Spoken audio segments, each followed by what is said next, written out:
Greetings, Sanbonani Dumelang Abshedi. Welcome to Healing Sessions with your boy Iduk Shamizi, aka So today we've got a victim of rape as well as a survivor who's going to be telling us more about her story. So Nonhlanhla, welcome to Healing Sessions. Thank you so much. It's a great honor to be here with you. Yeah, so today I'm here to heal people. Yeah. Thank you. It's only a pleasure having you here on your show. So Nonhlanhla, tell us about your journey with Vocal Queen. Okay, Nonhlanhla, she's a young woman from Davidson, of course, at Barcelona. She's an upcoming artist as well. She's a motivational speaker. She's a rape survivor, a fighter actually. So yeah, if you want to know more about Nonhlanhla is here today to talk, to help people who are crying or sitting on their bedrooms. I'm here today to open their doors. Yes. That's why I'm not going to say enough is enough. I'm going to say fighters, they are here to fight more. Yeah, that's a very motivational quote. So Nonhlanhla, tell us about the day that you were victimized. Okay. Tell us your story about you surviving rape. Okay, a rape issue started last year. It happened actually last year, 2020, around March. Okay. The sad part is that I was pregnant. I was driven pregnant by that time. So I was raped by my brother-in-law. I wasn't even raped by someone which I don't know, a stranger. I was raped by a person which I work with each and every day. I travel with each and every day. We share our lunch each and every day. So it happened, it was Friday late. We came back from work. I was visited their home at Kingsway. So usually I went there during Fridays to help cleaning, cooking and everything because it was boys' house. So I was there just to help them.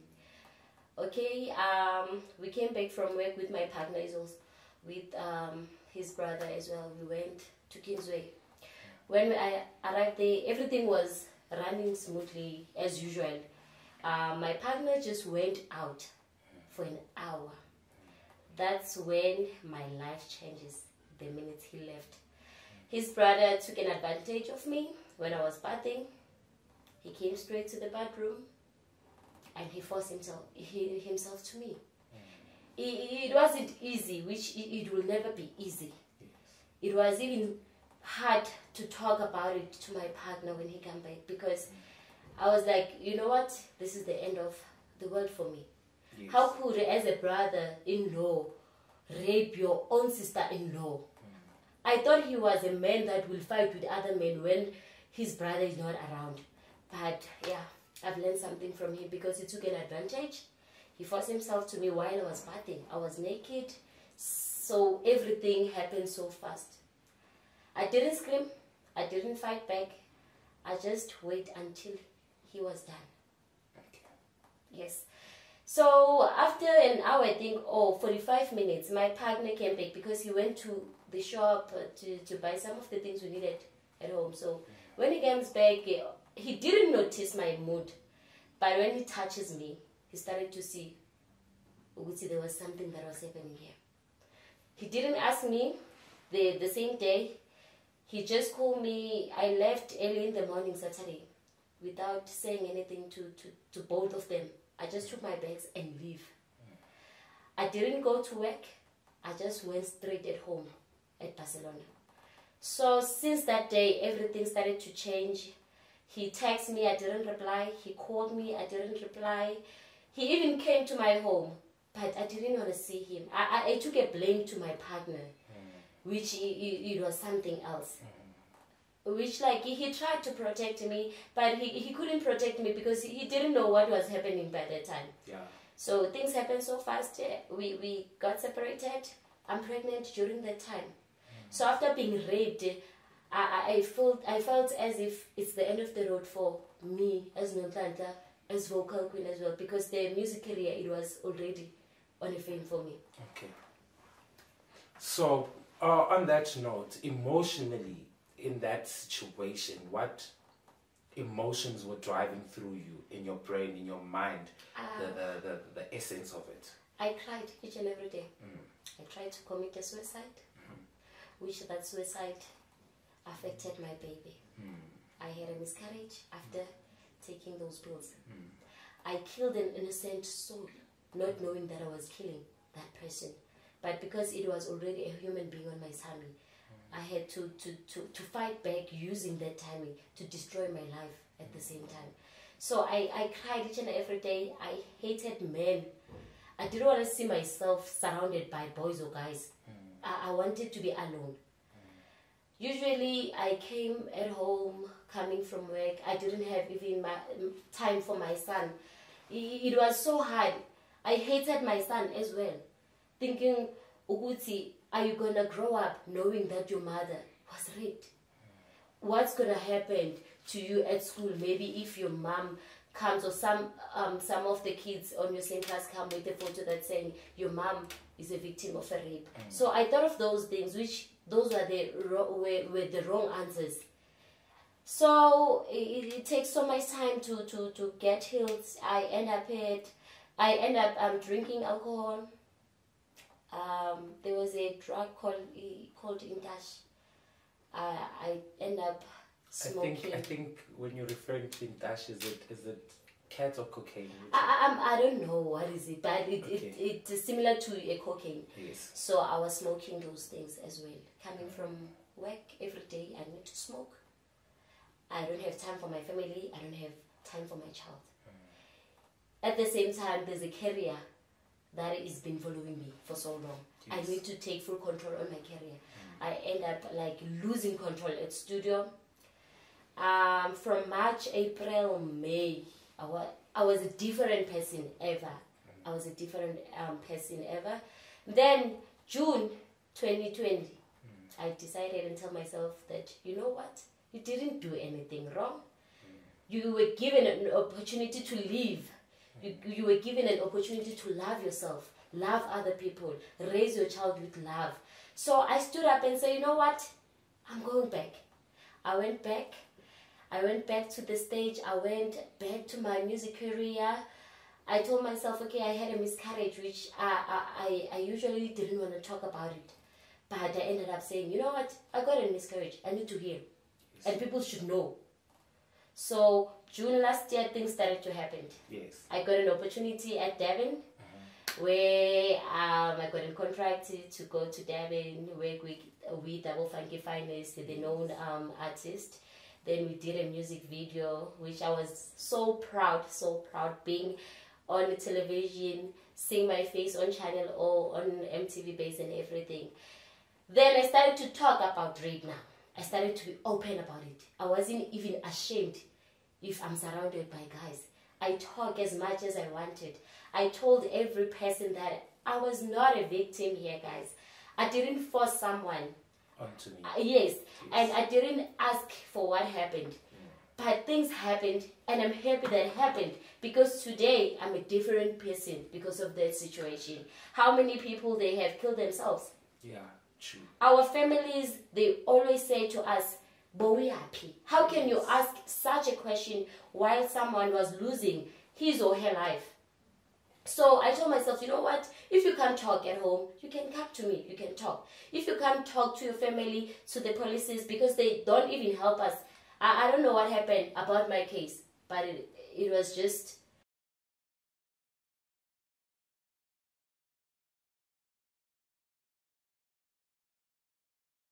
Welcome back, everybody. We are here interviewing a rape survivor, also known as Vocal Queen. Since you're speaking about Vocal Queen, we want to know more where this name comes from, because you said they can speak through you. Are you the vocals of everybody who's been a victim? Yes, the name Vocal Queen, I got this name actually by one of the guys I was working with, after telling him the story, after opening up about the rape issue. So when I speak to that guy, we were at Devon by the time, so I was open to speak. So I just allowed him to be my brother for that moment, because I was so open in such a way. I came with the rape issue. Sfiso gave me the name of Vocal Queen through the issue of being a rape. He told me that you are a queen, a real queen. most of the women must be looking at you and your ways on how you defeated the issue you were facing by that time. So after coming back from Durban, I was vocal queen because the social media, they call me, she's a queen, a real queen. Yes. We're starting to believe in her. So Sfiso was happy because he's the main person who gave me the name of vocal queen, because I was the queen of the queens. Yes. Through those situations that happened during that time. Being a queen, it doesn't come from being smart, being a beautiful lady, but being a queen, it comes from the mind. Your thinkings and your brain and your thoughts tell us more about yourself. It shows that when you have this different character of being a woman, you're not just a woman because of your private parties and everything, but you are a man through your strength and your power as well. You can talk, you can fight back, you can bring someone's smiles back at this certain moment. Yes. So that's how the name of vocal queen came. Okay. So when did you actually tell your boyfriend about the whole situation, and why didn't you tell him in the beginning of this whole incident? Okay, after the incident, I was a little bit confused. I was frustrated. I developed much anger. I didn't have time to sit down with him and tell him what happened. So I gave myself time to heal, or try to bring some of the stories which I wanted to protect. I wanted to protect him. I wanted to protect my relationship as well. But when times goes on, I think it was April, because after any March, I didn't see him after the incident. But he was already knowing about my pregnancy. Yes. So he came back and tried to text me, what's going on? What is happening? Is the baby okay? Why are you blocking me? What's going on? Then early April, I decided to text him on a Facebook. Then I just opened up about everything, because it wasn't easy. I tried to be strong enough so that I can meet up face to face with him, but it was hard. So I just texted him and gave him everything. I just told him that, okay, your brother. Just imagine telling someone about his or her siblings. So it was hard for me to say your brother did this to me, but I wrote it down and said it, that your brother took an advantage, he raped me, and he's still texting me on WhatsApp, asking me that when are you coming back so that we can finish up what we started. Yes. So I was open about that. After some few days, he took time to respond me as well, but I just saw on Facebook that, oh, he has opened my text. Yes. So I came now to the situation of a miscarriage. Okay. I wrote it down again. I texted him and told him that, you know what, I got a miscarriage through the stress, through the alcohol and everything that was happening to me. I tried to commit a suicide. So the cause of a miscarriage, it has a lot of explanation, because I don't know what happened, but I was stressed. I was drinking alcohol, I was smoking drugs. So everything was happening so fast. Everything was happening so fast.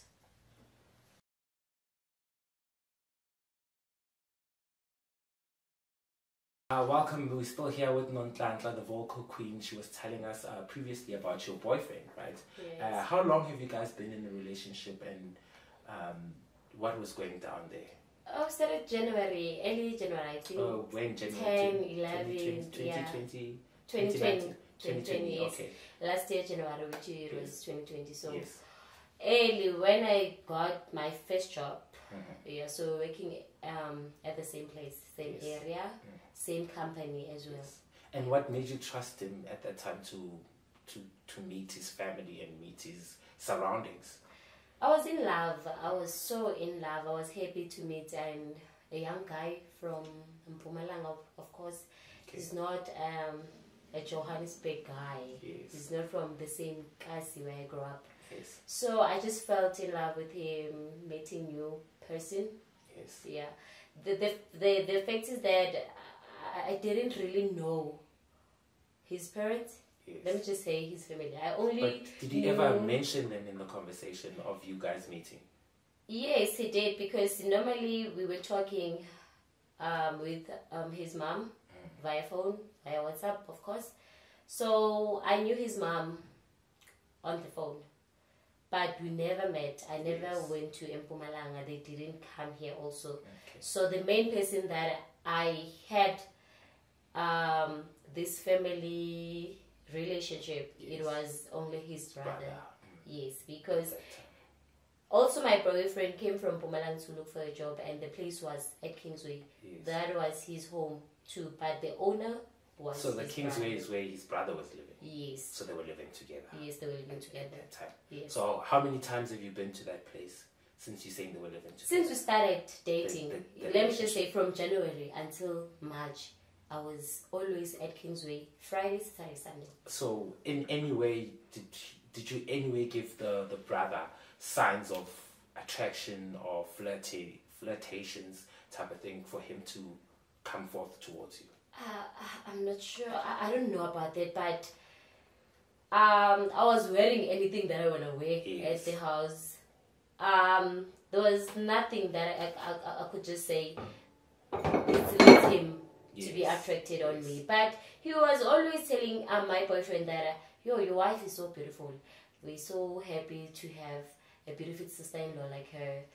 Nami, I also want a wife someone's like her. So what type of neighborhood, and how, before we talk about the neighborhood, I want to know, did he anyway mention their childhood together with the brother? No. Or any way of them, how they grew up together? No, he never. He never mentioned. Never. So what type of environment did they live in Kingsway? What type of neighborhood was it? That house is I can just call it umuzwe insizwa. It's a guy, so like a lot of guys, because even their friends, they always came to the house, they can drink, do parties and everything. So that was a house which no one can control. Yeah, there was no, let me just say, respect. Anyone could do anything she or he wants. So, you went to a place. Every time you went to that place, did you ever feel safe, or did you feel like you could get attacked at any time? How did you feel in that moment, like every time you visited that place? At the first place, yes, I felt like, no, this place is not suitable for me. Anyone can come anytime. They do come 11 p.m. They do come at 3 a.m. Their friends, they have access to get in the house. So at the first place, January, February, I felt like, you know what, no, I don't deserve to be here. Yes. I think those were the signs that something big is coming. Yes. Because early March, I got raped. And then in your mind, what was the images that were going through, the flashes that were going through at that moment that he entered? Did you ever expect that from him? I didn't. I trusted him so much. I took him as my brother as well, not just as a brother-in-law. So I was having so much trust on him. The thing that he did to me, it always comes back, even though I'm healed, but there's those memories, short memories, that always comes to my face. Of the place, what was the scenery, what was the environment like, that room? The bathroom place, yes. Because it happened at the bathroom. Yes, I was bathing. And the thing that is amazing me is that the place, the house is very safety, because each room has its own door. So you can get in and lock. So I wasn't locking because it's a bathroom, and they know that I'm in a bathroom and bathing. So I don't know what sends him to be on that night. Yes. I think he was having a better reason for sending my partner to go and buy some food and groceries. Ukuza kwakhe e-bathroom, I didn't hear the sound of my footstep because I was in a shower. So the noise of the water, I was like surprised when I turned, because we had one tinta on my back, and then I turned, which like I'm naked. I couldn't even scream. I just closed it up, and then I asked him, what are you doing here? Bofuna in the toilet or something. That's when he grabbed me, yes. And that's when he started to do his thing. Okay, what was the age difference between the two? My brother-in-law, last year he was 29. 29, and how old was the younger brother? The younger brother is 27 years. 27. Yes. Okay, so these two had a very substantial relationship, right? Yes. So I want to know from you, did you, in some way, when your boyfriend came back, did you blame him for what happened at that time? On that day, I didn't blame him because I had so many questions that were going on my mind. Yes. So I didn't blame him, but after some few weeks, I started to point my finger on him. Why?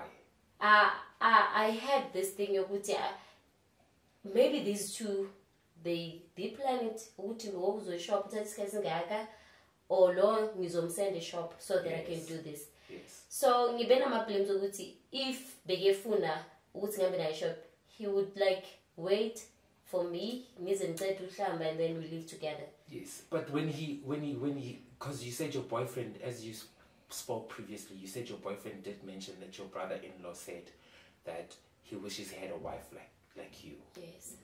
Didn't it come to your mind that maybe he might do something to you because he already had an image of you? No, at that period of time I didn't have those thoughts. Yes. But he did mention that to you? Yes, he did mention that. At that time? Yes. So that's why... I was always craving for you. I was the name that he was saying to me while he was raping me is that I always wanted you, I always wanted you. So I think he was having these thoughts just to picture me or think one day she'll be mine. And when you told your boyfriend eventually, what was his reaction towards everything? You know what? That guy just gave me a simplest answer. You wanted. My boyfriend told me that. So you wanted. He blamed you in a way. He blamed me and he protected his brother. He told me with no boyfriend. So what were you expecting?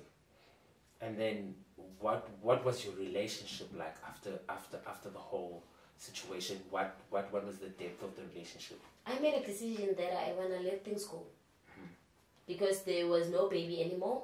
Okay. So I just told myself that, you know what? Let me just let things go so that I can heal myself. And you spoke of a son as well.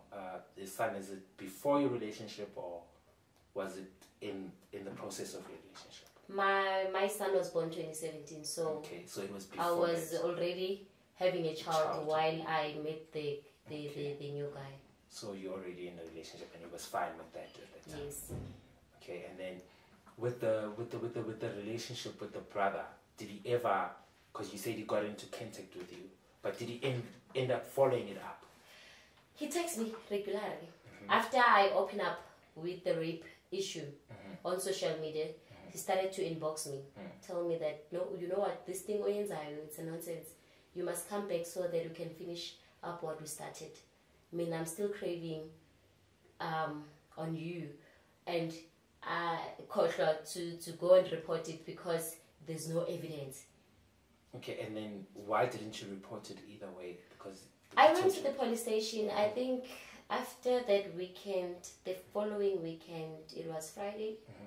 I went to the police station. The only thing they just told me is that we won't open any case because there's no evidence, you see. Okay. And ugezeleni because you must come. I tried to explain it. No, Lendo last week, and I was so afraid. I was scared. I didn't want to talk about it. I thought maybe it would be better if I kept it as a secret. Did you try and confide? Because you said you used to speak to the mother. Did you try and talk to the mother and tell the mother about it? No. Police, was there anybody who could help you at that time when you were stranded? After failing the police, you gave up? I didn't want to talk about it anymore. I let things go. And then I didn't contact the mother-in-law. I just let things go. And then you decided to post it on social media? Yes. And then what when you posted it on social media, what was going through your mind at that time? I was I wanted to get off the burden that was keeping my life so tightly. I felt like I don't owe anyone an explanation. But this is me. This is my time. So this thing must end because I'm not the first person to deal with such a situation. Some we lost them because they couldn't talk. So I'm the voice now. I'm the one who's coming out about this issue.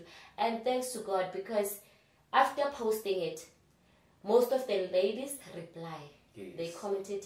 There's a lady, that lady was been a supportive lady since from last year, through my music career as well. What was the name of the lady? NOLU Unlimited. And what is she? What is she to you? NOLU Unlimited told me, you know what, Nonhlanhla, it also happened to me. And it didn't happen once, it twice. But since open up on social media, I'm happy because Nami, I want to open up. I was raped by someone which I know. So I was happy to see wow, many people close up through their families and friends, their partners as well. But I post on social media, many lives were saved because people were coming, commenting. Others, they were inboxing me. So before you posted it on, because I heard you talk about a guy named Fiso.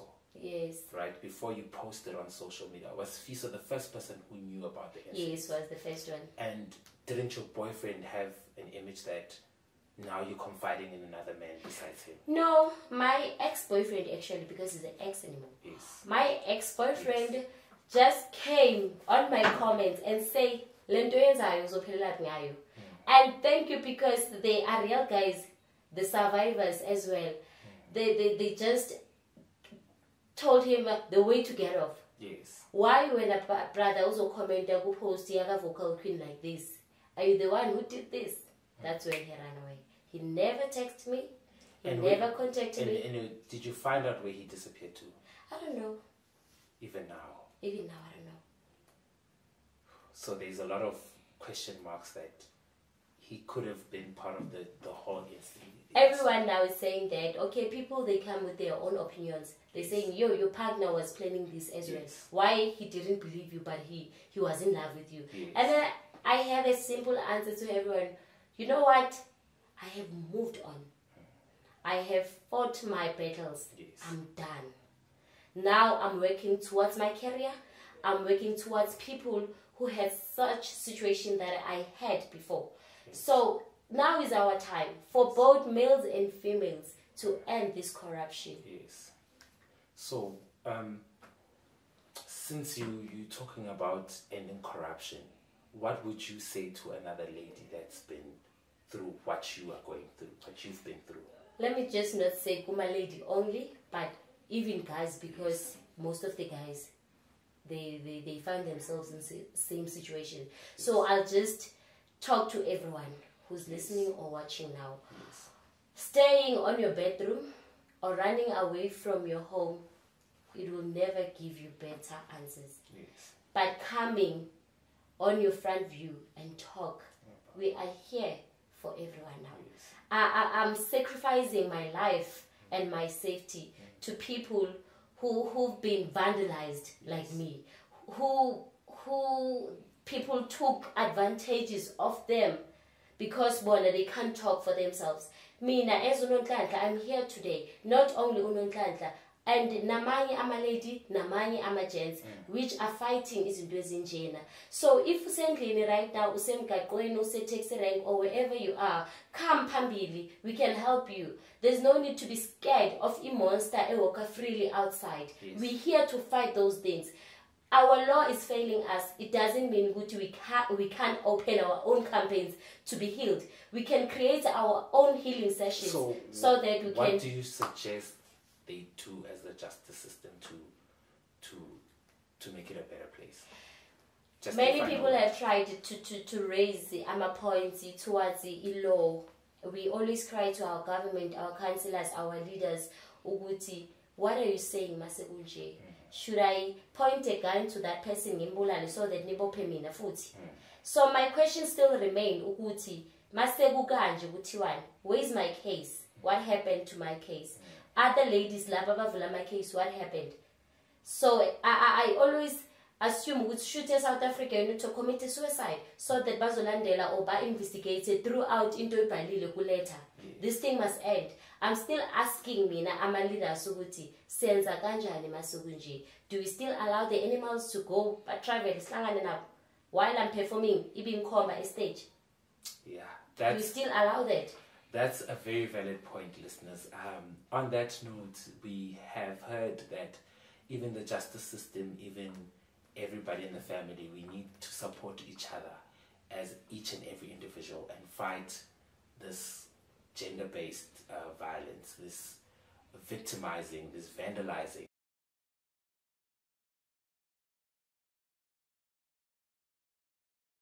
Welcome back, listeners. You here again with your boy Shunizi on Healing Sessions. We've got Vocal Queen here again. So, Vocal Queen, since you are a mother to a son, how's your relationship with the men right now? Okay, after the incident last year, I decided to be alone. I decided to focus on my music career. I decided to raise my son. I went to Boston. I graduated. Everything happened and ran so smoothly last year. Then this year, let me just say, last year, I think October, November, I met a nice guy. So you're dating currently? Yeah, so now I'm in a relationship. I'm happy. I met this lovely guy last year, October. So since then, he's been supportive to me. We're raising my son together. We are so happy as a family. He's helping me through the music career as well. So this year I'm so happy. So this year you're happy? Yeah, everything is a blessing this year. Everything is a blessing. So I hear that, you also write music. You're a music producer. And then you've got a song as well. So tell me about give me a brief brush up about your career there, right there. Okay, I have an EP actually, which my EP talks a lot or more about what happened last year. Starting from my neighbor, my family, they were not being so supportive to me. That's why I kept this issue as a secret to my family. And why did you keep it so long? Neighbors. You know, endlini, if kwenzeka into, I tried ukuyiveza ne, but ngomunye umuntu, which was me. Yes. So I tried ukuyiveza. There was an answer eyavela ukuthi bathanda izinto bebayaphi. Yes. And I was trying to bring omunye umuntu, which is me, but I was trying. Do you think that's the stigma with most families? Yes, because mawuzothi bebeyabathanda izinto, what are you trying to say? Because this thing can happen anyway. Yes. So I decided to, you know what? The right time is coming. Yes. Which the right time came this year. Yes. I was happy. I was not having any fear anymore. I was convinced that, you know what? Social media can help you. And social media really helped me. So you are a social media queen, and I compliment you on that. So on that note, do you still consider social bullying as also part of people not coming out? Yes, because being told maybe at school you are ugly is something else. You can't went out and talk about it. But today I'm saying to those people, they must come out. Your inner beauty start from inside until outside. Being dark in skin, being light in skin, God created you that way. So you can't tell someone else ukuthi umbi or unjani. Sidalwe ngendlela ehlukile, yes, but umfanekiso wethu uwodwa. So if those kids are being bullied at school, babatshela ukuthi you are a fool or ugly or anything, they must come front. Because now we're trying to fix our world. We can't raise our kids emhlabeni ongana equality. So do you think, since you're a rape survivor, do you still trust people with your child, or your child is mainly your child? You keep them to yourself? I trust people because I let things go. I can't keep holding izinto zakudala phakathi kwami and say naloya guy angimthembi ozibani angimthembi. As you just said, I have a son. I don't know mntanami ukuthi is the right way le ngimkhulisa ngayo onjani, because umuntu yenza into xa ifuna yena ngexesha lakhe. So for me, I trust each guy now. I'm open to any guy. If you are a monster, uyi monster ngokwakho, we can't change you. That's what. So tell me, your biggest achievement right now via your career. Yeah, this is in Kanye. Let me just say from last year, Yes. we did a music video KZN. Now Mr. Funky Finance, now Fiso, DJ Sika, known people, about drama Drizzy, artists from it. We did a music video last year in June. We shot a music video, was succeeded on Channel O, MTV base. So it was a song by Trender. On September, I got a contract again last year. We recorded A a song. contract with what company? The Funky Finest. Funky Finest. Yes. So since that time, it was about open. The contract, it was a 1-month contract. Yes. So we went there, Nabusika, my producer, boss fee. So he's my colleague as well. We did a music video now. It's trending on social media. It's trending on Channel. And what's the name of the music video? Where did you do it? The first one, in South Beach. It's called Amagupta. Yes. So Amagupta was trending. So in South Beach. The second song, similar to Guamek Side, by the KZN still. Yes. So if you want to use it, you can get much information of that song. Is it Wagupi? So you can do the name of your songs, your titles. Okay, EP it's called The Journey of My Life. EP being released this year in October. So The Journey of My Life, it counted everything that happened from last year until this year. Because there's a first song, it's called Inhliziyo Yami. The timing ikula this song, what was happening to me, being Pupo. So I gave that song a title yokuthi Inhliziyo Yami. Why you pull Inhliziyo Yami? That guy broke my heart. Then gwaba the second song, which Impilo ikhuluma ngokuthi ifamily yami during that time bebe notice kwabona ukuthi I have mood swings now. Ngiluze focus. I'm not having isikhathi nomntanami. And then there was a song ethi Mzali Wami we. It's dedicated to my mom, of course, for being a strong mother to me. My siblings wami, for being a strong grandmother to my son as well. My mom, after finding out about the issue, she was the main person who supported me more than anyone else. So she's still with me now today. What's going on? Are you okay? Usangibuza that question manvuka ekseni. Yeah. So the other one is called Malawi. In Malawi, ngifunge Malawi, so that lendenze in South Africa ngiyise eMalawi. Yes. Okay. What would you tell that rape victim right now that you know what you know? The only thing I can tell them is that they must make sure that they come out every time when it's happened. I know it's hard to trust people, but try to come outside with your issue, because it doesn't help you to cry each and every day, forgetting forgetting your future, forgetting your career, forgetting of who you are. So as a rape victim, please come out. Yes, our leaders, they don't help us. Some of them, they don't help us. Our families, our friends, our partners as well. But as there are some leaders at the corner for our counseling sessions and everything, come in front so that you can reach out to help. Give us your last words of encouragement to everybody there that is a victim. The only thing I can just tell people is that stay strong. Yes. Know your standards. Yes. If you can afford, stay at home. Yes. Because some of the things happen because we're trying to prove our point to our friends. Yes. Whatever you eat is what God gave you. Yes. Whatever you wear is what God provided for you. So today, don't say, I'm a victim because I was trying in Pilo. Don't try in Pilo. Fight for your life. Yes. You need to fight for your life. There's nothing that comes easy. I'm not saying we are raped because we were chasing something, but through things that we see on televisions every day, some people, they got raped because she was trying in life. It's enough to try life. You need to live and fight for your life. Okay. Yo, that's a very encouraging words, vocal queen. You are indeed a vocal queen. You are voicing out your utmost heart. So thank you very much, listeners. As you have seen, that it's not easy living in this life of being a victim of rape. Before we close, where can people find you on your social media? Facebook, it's Vocal Queen. Instagram is Vocal Queen SA. Twitter, it's Vocal Queen SA as well.